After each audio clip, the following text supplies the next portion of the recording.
Bonjour à tous, j'espère que vous allez excellemment bien. Aujourd'hui, on se retrouve pour la présentation de la troisième étape de ce Giro, jour férié. Peut-être, mais pas pour les coureurs. Aujourd'hui, ça va bosser et ça va pas être une étape si facile que ça, cette étape numéro 3. N'hésitez pas à vous abonner à la chaîne, à réagir dans les commentaires, à mettre un pouce bleu, à partager la vidéo sur les réseaux sociaux, notamment auprès de vos proches. Si vous pensez que ça peut les intéresser, dans les commentaires, n'hésitez pas à me donner vos favoris, votre stratégie, peut-être ce que vous pensez qu'il peut se dérouler sur cette étape. Et puis quand vous abonnez à la chaîne, vous pouvez rajouter la petite cloche, comme ça vous êtes au courant des dernières vidéos qui sortent sur la chaîne, notamment les vidéos cyclisme. Étape très intéressante avec un final très compliqué, quasiment 9 km de montée dans les 40 derniers kilomètres de course, 40-50 derniers kilomètres de course. Donc même si le dénivelé positif n'est pas si énorme que ça, 1542 mètres, c'est la 16e étape la plus importante en termes de dénivelé positif, donc c'est pas énorme. Par exemple, la veille, on a eu plus de dénivelé positif. Sauf que la différence, c'est que là, le dénivelé positif, il est vraiment sur la dernière partie d'étape, c'est-à-dire qu'au bout de 170 km de course, l'étape vraiment change. C'est une étape avec de la longueur, c'est un final qui convient aux sprinter puncher, même s'il faudra faire attention, parce que dans la première montée, on a quand même 2 km avec des pourcentages au-delà de 8%, mais l'avantage, c'est que les sprinters sont prêts, normalement, ils sont prêts également physiquement, ils sont assez frais encore à ce moment-là, les équipes de sprinters sont assez fraîches, mais il ne faudra pas se faire contrer à ce moment-là. Ça fait partie des nombreuses étapes de ce Giro où techniquement, on va dire, c'est plus intéressant pour les sprinteurs, mais ça ne veut pas dire que ça va être simple pour les sprinteurs. Voilà, il y a plein d'étapes comme ça sur ce Giro. On peut avoir des surprises en termes de scénario. C'est la première d'entre elles. Il y en aura beaucoup, notamment en deuxième semaine. On y reviendra un petit peu plus tard, donc il faudra faire attention sur ces étapes-là. Eh bien, je crois que nous avons tout dit. On passe tout de suite à la présentation de l'étape. Étape numéro 3 de ce Giro, étape de 217 km. C'est pas anodin ce kilométrage-là en troisième jour de course. 217 km, 170 km très plat et puis ensuite une deuxième partie de journée beaucoup plus compliquée. Première partie de journée également qui se déroule le long de la mer, départ depuis Vasto, on passe à Termoli. San Severo également, sprint intermédiaire à Foggia au kilomètre 106.5, c'est-à-dire à peu près à mi-journée. On passe, voilà, on continue, alors un peu plus de faux plats montants, mais vraiment sur les 170 km, c'est pas très compliqué. Puis ensuite, on a cette première montée de troisième catégorie qui se termine au kilomètre 180, c'est-à-dire à moins de 40 km de l'arrivée.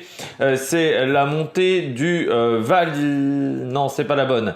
Du Valico dei Laghi di Monticchio, montée de 6 km 3. Alors, vous allez me dire comme ça, c'est pas extrêmement difficile. Pour les sprinters, c'est une montée assez longue. Déjà parce que vous avez 2 km, on va être au-delà de 8%. C'est-à-dire qu'il va falloir déjà passer ce passage-là qui peut être compliqué à gérer. Et puis surtout, c'est long. Les sprinters, ils auraient préféré une montée d'1,5 km, 2 km, avec peut-être, voilà, ils auraient préféré même que la montée dure 2 km, entre le kilomètre 2 et le kilomètre 4, et qu'ensuite ça soit plat. C'est très compliqué pour un sprinter, les montées longues, parce qu'un sprinter, il n'est pas habitué à gérer son effort. Un sprinter, ça donne tout. C'est un peu le principe, c'est-à-dire que ça envoie beaucoup de watts sur 200 mètres. Là, il va falloir qu'il gère son effort et c'est pas vraiment évident. C'est vraiment la spécialité qu'a un grimpeur, contrairement à un sprinter, c'est de gérer son effort, de se mettre dans un rythme qui lui permette, voilà, de ne pas se mettre dans le rouge. C'est pas forcément la spécialité des grimpeurs. Des sprinters, pardon, qui eux peuvent se mettre dans le rouge, mais n'ont pas tendance à vouloir gérer un peu à travailler au seuil. Ça, c'est vraiment du travail au seuil. Donc, il faudra faire attention. Je pense que les 2 km à 8,3 et 8,8 vont peut-être faire mal aux sprinters si d'autres équipes décident d'accélérer. Ensuite, quasiment pas de descente pour entamer la deuxième difficulté du jour qui est un peu plus facile. Valico La Croce, 3 km 1 à 6% de moyenne, sommet au kilomètre 187, c'est-à-dire à 30 km de l'arrivée. Valico La Croce, là c'est un petit peu plus facile, il y a 1 km compliqué à 7,6%, mais sinon c'est un peu plus roulant quand même que l'autre montée. Par contre, faire attention, c'est qu'au sommet, il y a encore Un petit plateau en léger faux plat descendant avant la descente et la fin de course risque d'être rapide jusqu'au sprint bonification à Rapola qui sera au kilomètre 207, c'est-à-dire à 10 km de l'arrivée. Et puis ensuite, on arrivera vers Melfi. Melfi en faux plat montant, il faudra faire attention même sur cette dernière montée du côté de Melfi. Vraiment, on pourrait avoir des petites surprises. Je reprends mes notes. Voilà, je les ai là parce que dans le dernier kilomètre, on a une descente, hein, ça va faire un petit peu cuvette. Et puis, ça remonte aux 500 mètres à 5% sur les 500 derniers mètres, une ligne droite de 350 mètres. Descente pour arriver jusqu'à Melfi, hein, la descente entre Vallicola, Croce et Rapola. On nous dit que c'est une descente sur des routes larges du côté de l'organisateur, que ce n'est pas une descente très technique. Après, je n'ai pas pu la voir en amont de cette vidéo, donc peut-être qu'il y a des virages un petit peu techniques, mais normalement, c'est une descente qui n'est pas technique selon les organisateurs. On regarde le final de l'étape. Finale de l'étape, vous pouvez le voir tout de suite. Voilà, aux alentours de Melfi. Donc, comme on peut voir, il y a un passage. Voilà, des petites courbes, on va dire ici. Il faudra faire attention. Hein. On va sortir en fait d'une très très grosse route. Hein. Vous voyez, c'est ces sortes d'autoroutes qui permettent d'arriver aux grandes villes, ces grandes nationales qu'on a en Italie. Donc, on va quitter cette route-là à 1,5 km. Donc là, il y aura un petit virage, une petite courbe sur la gauche. Il faudra faire attention parce que peut-être qu'à cet endroit-là, la route va se rétrécir. Et puis ensuite, on aura ce petit passage-là avant le kilomètre, 2-3 courbes qui s'enchaînent d'affilée avec un dernier virage à 90 sur la gauche et un autre virage sur la gauche qui lui sera à 700 mètres. Dernier virage, lui, il est sur la droite. Il faudra faire attention, un virage quand même assez serré pour une ligne droite qui sera donc assez courte, hein, 350 mètres seulement, mais avec une belle largeur de route, mais 350 mètres seulement. Mais je rappelle qu'à partir de cet endroit-là, on est en faux plat montant, hein, c'est là où ça remonte à 5%.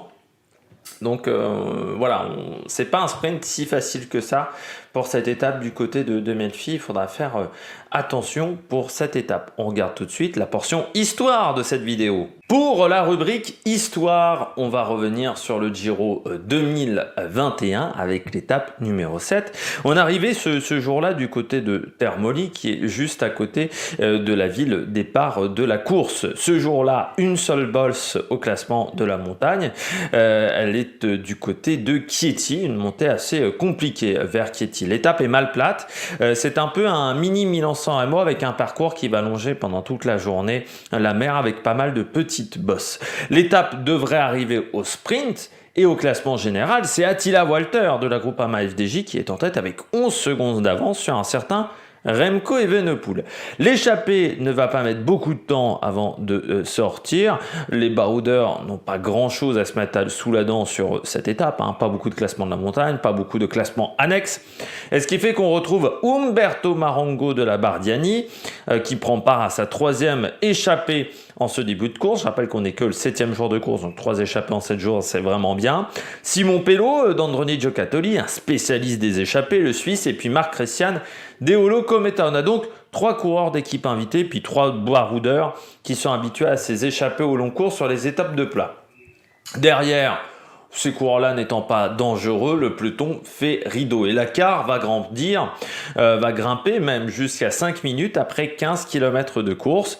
Simon Pello, lui, va remporter le seul classement de la montagne qui est en jeu. Et derrière, la Groupama FDJ contrôle pour Attila Walter qui passe son premier jour en rose. C'est la première fois qu'un Hongrois, je vais y arriver, dis-nous, et maillot rose du Giro. Dans cette échappée, on a aussi une bagarre entre Simon Pello et Marengo pour un classement annexe, le classement d'Ufuga Bianchi, ce prix qui récompense le coureur qui a passé le plus de temps à l'avant de la course. Et Simon Pello mène avec 22 km d'avance sur le coureur de la Bardiani. Et l'échappée n'a aucune chance d'aller au bout.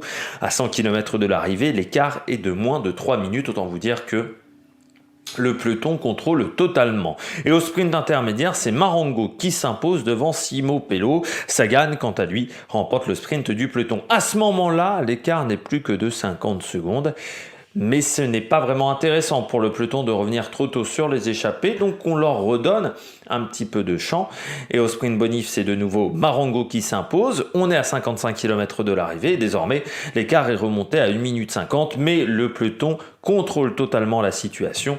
Les équipes de sprinteurs ne sont vraiment pas en danger et elles décident de mettre en route juste après. Et 25 km après, eh bien, l'écart tombe sous la minute. À 17 km de l'arrivée, les fugitifs sont repris et le final est assez technique. Et nous avons une bagarre de position entre les différentes équipes de sprinteurs. À l'arrière, nous voyons Hugh Carty qui est lâché, mais pas de souci pour le coureur britannique qui a juste eu un problème mécanique et qui ne va pas perdre de temps vu que c'est dans la zone des 3 derniers kilomètres. Comme on est dans le sprint, eh bien le problème c'est que Bora s'organise pas très bien et Danielos est obligé de temporiser en tête du peloton car Sagan est pas tout de suite dans sa roue et qu'il n'y a plus assez de coureurs pour aider du côté de la Bora. Et donc à ce moment-là, à 500 mètres de l'arrivée, à partir du moment où Danielos temporise, eh bien Gaviria décide de surprendre tout son monde et il va accélérer très fortement. Seul Caleb Ewan va prendre son aspiration et l'Australien va le dépoiter à 150 mètres de l'arrivée. Le coureur de la Lotto est trop fort et il s'impose assez facilement. Derrière, on retrouve une petite surprise avec Davide Cimolai et Tim Merlier qui confirme quant à lui avec sa 3e place. Du côté du maillot cyclamen, c'est désormais Caleb Ewan qui est en tête. Il possède 23 points d'avance sur Merlier et au classement général, pas de changement.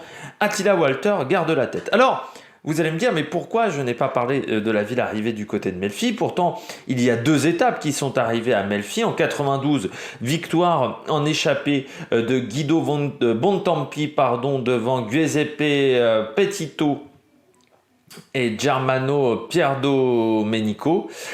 Et en 94, c'était l'étape 6, en 94 c'était l'étape 5. Au sprint, c'était Andrea Leoni qui s'était imposé devant Fabio Baldato et Giovanni Lombardi. Le problème, c'est que sur les Giro d'avant les années 2000, on a peu d'informations, il y a peu d'archives ou des archives des fois pas en très bonne qualité. Donc voilà, je me suis concentré sur une étape où on avait pas mal de photos, pas mal d'archives, pas mal d'informations. J'ai même pu revoir un résumé de la course de l'époque, ce qui était un petit peu compliqué pour ces étapes-là, pour tout vous dire. Donc voilà, pour les rubriques histoire, vous savez qu'avant les années 2000, c'est souvent très compliqué pour moi dans les rubriques histoire. Le coureur cycliste du jour, eh bien c'est Mario Beccia qui est né du côté de Troia, qui n'est pas très loin de San Severo, cette ville qui se situe au milieu de l'étape. Alors c'est un coureur qui est italien, qui a couru pendant la même période que Bernard Hinault, commencement de carrière en 77, fin de carrière en 88, donc on est à peu près sur la même génération que Bernard Hinault, qu'un Laurent Fignon aussi, c'est un petit peu plus tard Laurent Fignon, mais voilà, c'est à peu près la même période des années 80. Coureur qui est vainqueur de la Flèche Wallonne en 1982. Alors la Flèche Wallonne en 82, elle est particulière parce que c'est le premier passage au mur de Huy, mais à l'époque c'était pas l'arrivée de la course, il faudra attendre 85 pour que le mur de Huy soit l'arrivée de la course. Et je crois avoir lu qu'il s'était imposé dans un petit sprint de 6-7 coureurs. 9 fois dans le top 20 du Giro, et 9 fois en top 20 dans le Giro en 10 participations. Donc c'est quand même une assez belle performance. 2 participations également au Tour de France. 4 victoires d'étape sur le Giro. Tour de Suisse 1980, ça c'est également une belle performance dans sa carrière. On a également une étape sur Tirreno Adriatico, Milano Vignola, le Giro della Poligno en 84, le Trofeo Melinda, le Giro dell'Emilia également en 77 et meilleur classement sur le Giro c'est en 83 avec une 4e place au général et son pire classement sur le Tour d'Italie c'est 31e voilà en 1986 et 17e en 87, donc j'ai dû dire une bêtise, c'est pas 9 fois, ça doit être 8 fois. Non, 9 fois dans le top 20, non, j'avais bien dit dans le top 20, et 8 fois dans le top 15 du Giro, et 7 fois dans le top 10, voilà, pour tout savoir. 3e de Milan-San Remo également 86, derrière Sean Kelly, Greg LeMond, Autant vous dire que voilà, quand vous êtes battu par ces deux coureurs-là, surtout 86, 87, c'est une période où c'était vraiment deux coureurs qui dominaient. Autant vous dire que vous avez été battu par plus fort que vous. Et puis 4 étapes également, 4 victoires d'étape sur le Giro. On regarde la météo, du côté de la météo, 20 à 23 degrés avec un risque de pluie qui est très important et qui va augmenter au fur et à mesure de la journée. Donc il faudra faire vraiment attention en fin d'étape. Le vent entre 10 à 25 km/h, de côté, plutôt de dos, 3/4 d'eau. On va dire sur cette étape en première partie de journée, il sera plutôt 3/4 d'eau et ensuite il pourrait être de dos vraiment sur la deuxième partie de journée quand on va arrêter de longer la mer. Faudra quand même se méfier, 10-25 km/h, c'est pas suffisant normalement pour tenter des coups de bordure, mais il faudra se méfier quand même et surtout du côté des sprinteurs, faire attention dans le début de la descente, ne pas se faire avoir par des cassures, surtout si la route est humide. Donc il faudra essayer du côté des sprinteurs de rester très bien placé du côté de la stratégie. Soit on arrive à sortir dans les deux montées, mais ça veut dire qu'il faut quand même faire encore 10 km de plat plus une descente qui n'est pas très pentue. Donc ça me semble un petit peu difficile. Sprint final mais désorganisé, ça c'est je pense l'exemple et la stratégie que j'emploierai avec la victoire d'un sprinter puncher. Et il faudra être bien placé au kilomètre parce que le final est quand même un petit peu technique. Et il faudra faire donc attention aux cassures dans la descente. Du côté de mes pronostics, de mes favoris, j'ai mis Mats Pedersen. La seule inquiétude que j'ai avec Pedersen, c'est le passage à 8%. Là, c'est 2 km à 8%. Où ça peut être un petit peu compliqué, peut-être pour Mats Pedersen le Danois, mais on sait que sur la Vuelta, il a réussi à passer également des difficultés. On sait qu'il est en forme, vu le contre-la-montre qu'il a fait aussi. Donc voilà, c'est le seul doute que j'ai avec Pedersen. J'ai mis Magnus Cort, Nilsson, passe encore mieux les bosses que Pedersen. Donc je ne suis pas sûr que les 2 km à 8% ça lui fasse peur. Il a en plus vraiment envie cette année de gagner une étape sur le Giro parce qu'il fait partie de ces coureurs qui peuvent gagner sur les 3 grands tours. Michael Matthews, bien entouré, parce que il y a 2 coureurs, on va dire, autour d'Eddie Dunbar, mais la majorité de l'équipe est quand même autour de Michael Matthews. Bon, lui, il va passer 6 km, ça lui fait pas peur à Michael Matthews, et peut-être que son équipe va tenter de forcer le rythme, d'accélérer le rythme pour tenter de supprimer certains sprinteurs. Et puis en grosse cote, j'ai décidé de mettre Warren Barguil, alors pas la victoire Warren Barguil, mais dans le top 10, pourquoi pas voir Warren Barguil. Il l'a déjà fait sur des sprints sur le plat, il s'est frotté, Warren Barguil, donc pourquoi pas un top 10 pour Warren Barguil. Programme télé, ça sera à partir de 11h30 pour les rois de la pédale, 11h55 pour le début du direct sur Eurosport 1, arrivée prévue par les organisateurs entre 16h57 et 17h28. Nous, on se retrouve ce soir pour faire le débrief de cette étape.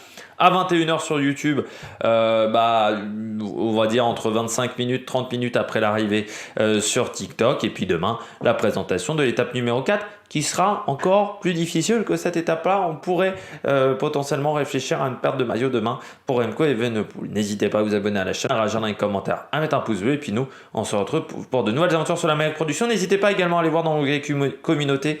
Je mets des petits sondages en ce moment pour le Giro pour avoir votre avis. Allez, ciao ciao sur la Maillot Production.